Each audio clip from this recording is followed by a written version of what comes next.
अशुभ संस्कारों में दिशा ठीक उसके विपरीत होती थी। अंत्येष्टि संस्कार के समय चिता पर मृतक का पैर दक्षिण की ओर रखा जाता था और यह विश्वास था कि मृतक की आत्मा जम की दिशा की ओर यात्रा कर रही है। विशेष अवसरों पर मनुष्य की स्थिति और वस्तुओं की दिशा का निर्धारण सामयिक विश्वासों के आधार पर किया जाता था। प्रतीकत्व हिंदू संस्कारों में प्रतीकवाद का उल्लेखनीय स्थान रहा है। प्रतीक जो है एक भौतिक पदार्थ होता था जिसका प्रयोजन मानसिक व आध्यात्मिक गुणों की प्राप्ति था। यह प्रतीकवाद मुख्यतः सादृश्य द्वारा परामृष्ट था। लोगों का यह विश्वास था कि सदृश वस्तुओं से सदृश वस्तुएं उत्पन्न होती हैं। इस प्रकार यह धारणा जन साधारण के हृदय में घर कर चुकी थी कि विविध प्रतीकों के माध्यम से उनमें तदनुरूप गुणों का संचार होता है। पत्थर दृढ़ता का प्रतीक था, जो इस पर आरूढ़ होगा उसमें उसी प्रकार की दृढ़ता आ जाएगी, यह विश्वास था। उपनयन संस्कार में ब्रह्मचारी और विवाह संस्कार में वधू को अपना पैर एक पत्थर पर रखना पड़ता था और यह क्रमशः आचार्य और पति के प्रति दृढ़ भक्ति व निष्ठा प्रतीक। ध्रुवतारे की ओर देखना भी इन गुणों का प्रतीक था। लाजा और चावल उर्वरता तथा समृद्धि के प्रतीक थे। समंजन स्नेह और प्रेम का प्रतीक था। सहभोजन ऐक्य का प्रतीक था। हृदय स्पर्श को अनुचितता का प्रतीक माना जाता था और पाणिग्रहण संपूर्ण उत्तरदायित्व अपने ऊपर लेने का प्रतीक था। सूर्य की ओर देखना तेज और बौद्धिक उत्कर्ष का सूचक था। पुरुष नक्षत्र समूह गर्भाधान का निर्धारक समझा जाता था। इसी प्रकार के अन्य अनेक विश्वास थे। अब अगला आता है इसके अंग में क्या, तो निषेध। तो विधायक अंग में आता है आपको निषेध। संस्कारों के विविध विषयों में माने जाने वाले निषेध का अपना एक स्वतंत्र स्थान है। निषेध की तुलना पोलिनियम शब्द ट्यूब से की जाती है। प्राचीन काल में मानव धारणाएं घातक वस्तुओं के विषय में चमत्कारी शैलियों में विश्वास द्वारा प्रभावित थीं। औषधि विज्ञान और आयुर्वेद में भी इसका उपयोग होता था। ऐसे अनेक निषेध थे जो मनुष्य के जीवन विषयक धारणाओं से संबंधित थे। आदिम मानव के लिए जीवन संसार में संपूर्ण रहस्यों का केंद्र था। अतः जीवन से संबद्ध प्रत्येक वस्तु के साथ भय व रहस्यपूर्ण भावनाओं का योग था। भोजन से संबंध अनेक विविध निषेध भी प्रचलित थे। किसी विशिष्ट संस्कार में किसी विशेष खाद्य का विधान किया गया है। इसका प्रयोजन यह था कि भोजन लघु घातक प्रभाव से मुक्त और उस विशेष अवसर के अनुरूप हो। कभी कभी भोजन का पूरी तरह से निषेध भी किया जाता था। अब जो है सो अभिचार यानी जादू। संस्कारों को चमत्कार तत्व मिलते हैं। कुछ विशिष्ट दिशाओं में प्राचीन काल में आरंभिक जीवन की समस्याएं आज भी अपेक्षा कहीं जटिल थीं।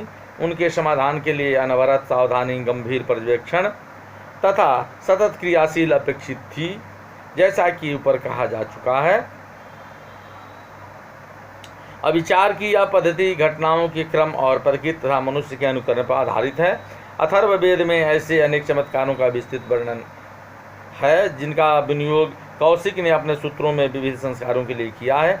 अथर्ववेद का एक मंत्र इस प्रकार आरंभ होता है कि तीव्र व्यथा देने वाला काम तुझे भली भांति व्यथित करे, जिससे तू अपनी सज्जा पर शांतिपूर्वक शयन भी न कर सके। काम का जो भीषण इशु बाण है, मैं उसी से तुम्हारा हृदय को विद्ध करता हूँ। कौशिक ने इस मंत्र का विनियोग किसी स्त्री का प्रेम प्राप्त करने के लिए किए जाने वाले एक अभिचार में किया है, जिसमें स्त्री को अंगुली से चिकोटी काटी जाती है और उसकी मूर्ति के हृदय को बेधा जाता है आदि अन्य गृह सूत्रों में संस्कारों के अवसर पर अभिचारों का विधान किया गया है। किंतु ये अभिचार लाभप्रद होने के कारण निंद प्रयोजन से किए जाने वाले अभिचारों से भिन्न है। हिंदू संस्कारों में धार्मिक भावना व विचार की अपेक्षा अधिक महत्वपूर्ण है। कुछ भी हो, आरंभ में पुरोहित और अंतर्जालिक में शायद ही कोई भेद रहा हो, पर आगे चलकर धर्म के विकास और परिष्कार के फलस्वरूप दोनों के बीच संघर्ष की स्थिति पैदा हो गई। अंत में यद्यपि पूर्णता नहीं, पुरोहित चमत्कारों के बहिष्कार में सफल हुआ, क्योंकि वह दिव्य लोक के संपर्क में है। ऐसा विश्वास था कि बौद्ध और जैन भिक्षुओं के लिए अथर्ववेद में निर्दिष्ट उपायों तथा अविचारों का अनुष्ठान निषिद्ध कर दिया गया था। धर्मशास्त्रों ने भी गुह्य कृत्यों को पाप घोषित कर दिया और ऐन्द्रजालिक का वर्गीकरण कीतव और घुसखोर आदि के साथ कर दिया और उन्हें दंड देने का विधान भी किया। अब जो है सो संस्कारों के विधायक अंग में फलित ज्योतिष भी आता है। संस्कारों के अनुष्ठान में फलित ज्योतिष का महत्वपूर्ण योगदान प्रारंभ से ही रहा है। वह शास्त्र है जिसे दैवी इच्छा को जानने का प्रयास किया जाता है। मनुष्य स्वभावतः वर्तमान भूत अवांछनीय घटनाओं के कारण अपने भविष्य को जानता है तथा यह धारणा थी कि शारीरिक चिन्हों और विश्व के विभिन्न पदार्थों की बात करते हैं। जनसाधारण का विश्वास था कि प्राकृतिक साधन देवताओं की आत्माभिव्यक्ति के सर्वोत्तम माध्यम है, अतः अति मानव शक्तियों का प्रयोजन प्राकृतिक दृश्यों द्वारा जाना जा सकता है। यह कार्य मनुष्य का भी था। संस्कारों के इतिहास में भविष्य के समस्त प्रकारों में ज्योतिष विद्या का सबसे महत्वपूर्ण स्थान रहा है। इसे इतना अधिक महत्व आकाशीय नक्षत्रों की ज्योति और उनसे संबंध पौराणिक विश्वासों तथा इस धारणा से प्राप्त हुआ कि आकाश के सारे नक्षत्र तारे आदि या तो ईश्वरीय शक्तियों द्वारा निर्मित हैं और या वे मृतात्माओं के निवास स्थान हैं। अतः आकाशीय गतिविधि को ईश्वरीय इच्छा का संकेत समझना स्वाभाविक ही था। पूर्ववर्ती गृह सूत्रों में नक्षत्र संबंधी विवरण बहुत थोड़े और साधारण तथा संक्षिप्त हैं, किंतु ज्योतिष के विकास के साथ नक्षत्र विषयक वर्णनों का प्राचुर्य मात्रा में है।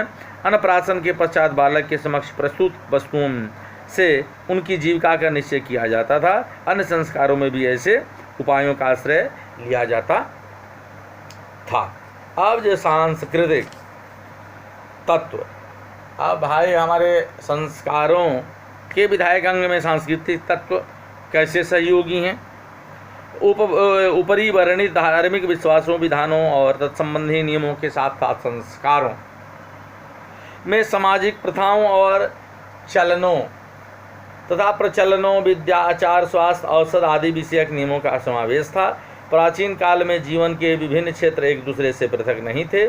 संपूर्ण जीवन एक अविभाज्य इकाई समझा जाता था और उसमें पूर्ण रूप से सर्वातिशायी धार्मिक भावना व्याप्त थी। क्योंकि व्यक्ति का सारा जीवन संस्कार में व्याप्त था, अतः उसका शारीरिक, मानसिक और आध्यात्मिक प्रशिक्षण भी संस्कारों के माध्यम से किया जाता था। संस्कारों में इस बात के निर्णय में भी महत्वपूर्ण हाथ रहा है समाज में किसी व्यक्ति का क्या स्थान है, उनके अनुष्ठान के अधिकार और प्रकार। कुछ संस्कार व्यक्ति की उपजाति के आधार पर निर्धारित होते थे। विवाह संबंध सामाजिक प्रथाओं और नियमों के आधार पर निश्चित किए जाते थे।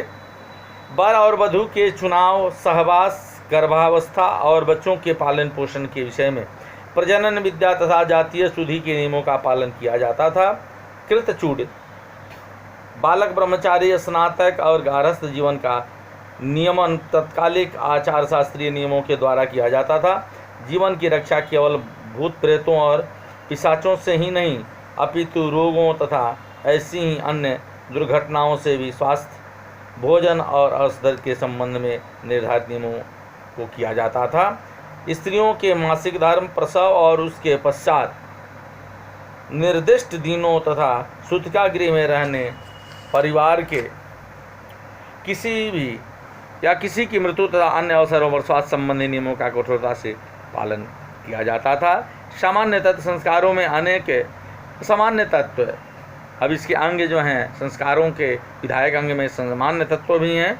संस्कारों में अनेक ऐसे सामान्य तत्व भी दृष्टिगोचर होते हैं जिनका धार्मिक विचारों से कोई संबंध नहीं है और जनसाधारण की धार्मिक विचारधारा में कोई भी परिवर्तन होने पर वे उनके बराबर नहीं रहेंगे। सभी संबंधियों और मित्रों को संस्कारों में सम्मिलित करने के लिए आमंत्रित किया जाता है। विवाह के शांत, उपनयन और चूड़ाकरण आदि अवसर पर मंडप बनाए जाते थे।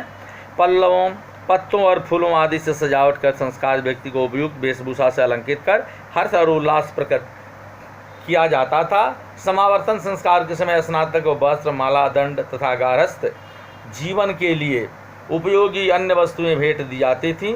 विवाह के अवसर पर वर और वधू दोनों उनकी सामाजिक स्थिति के अनुसार वस्त्रों तथा आभूषणों से अलंकृत किया जाता था। अपने साज, हर्ष और प्रसन्नता को व्यक्त करने के लिए अतिथियों को मनोविनोद के लिए संगीत आदि का प्रयोजन किया जाता था। 12 गृह सूत्र तो वादन कर्म अथवा यांत्रिक संगीत को विवाह संस्कार के आवश्यक और विधायक अंग की स्थिति तक पहुंचा देता है। उसके बाद जो है सुसंस्कारों के विधायक अंग में आध्यात्मिक वातावरण भी आवश्यक है। उक्त प्रथाएं, प्रचलन, नियम तथा सामान्य तत्व मूलतः सामाजिक थे, किंतु काल के सुदीर्घ प्रवाह में उन्हें धार्मिक स्वरूप प्राप्त हो गया।